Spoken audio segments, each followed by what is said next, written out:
Fluid conductors are those parts of the system that are used to carry fluid to all the various components in the hydraulic circuit. These types of conductors include hydraulic hose, steel tubing, and steel pipe. This course will help you understand the benefits of these different conductors and where they are best used in a hydraulic system. Transmitting power from one location to another is a key element in system design and performance. Fluid conductors describe the different types of conducting lines that carry hydraulic fluid between components. The three principal types of plumbing materials used in hydraulic systems are steel pipes, steel tubing, and flexible hose. A safety factor of 4:1 is recommended on the pressure rating of the plumbing material. To determine the working pressure of the conductor, we must take the rated burst pressure and divide by the safety factor of 4.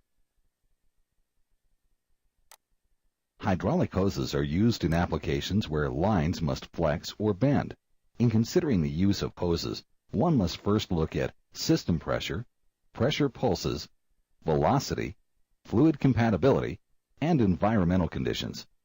Hose construction has been standardized by the Society of Automotive Engineers.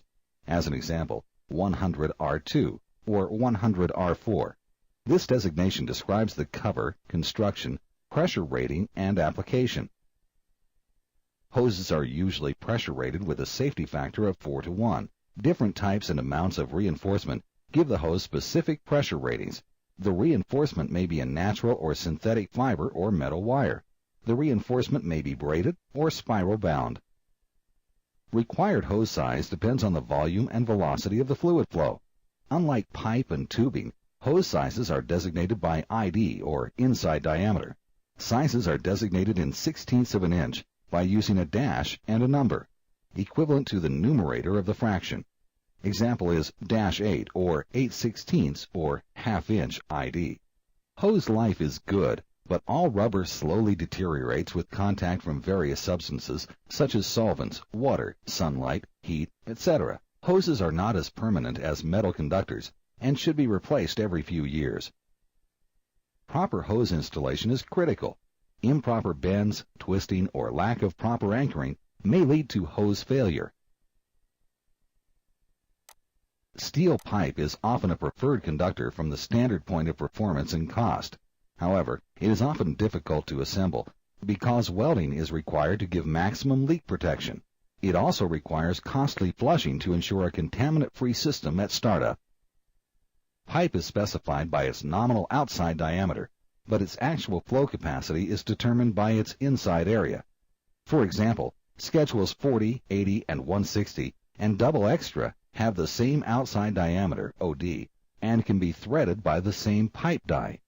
The difference is the inside diameter, ID, and area. Schedule 40 pipe is standard and has the thinnest wall, with more flow area, but less pressure rating. Tubing is used as a conductor when rigid lines are required. It is often easier to assemble and form, and requires no welding to achieve leak-free connections. As with all types of conductors, certain requirements must be met. The line must be large enough to carry the required flow and strong enough to withstand internal pressures. Tubing is measured and specified by its wall thickness and OD outside diameter. Pressure ratings are based on tubing grade and wall thickness. One piece of tubing is joined to another tube connector or component with a tube connector and fastening nut.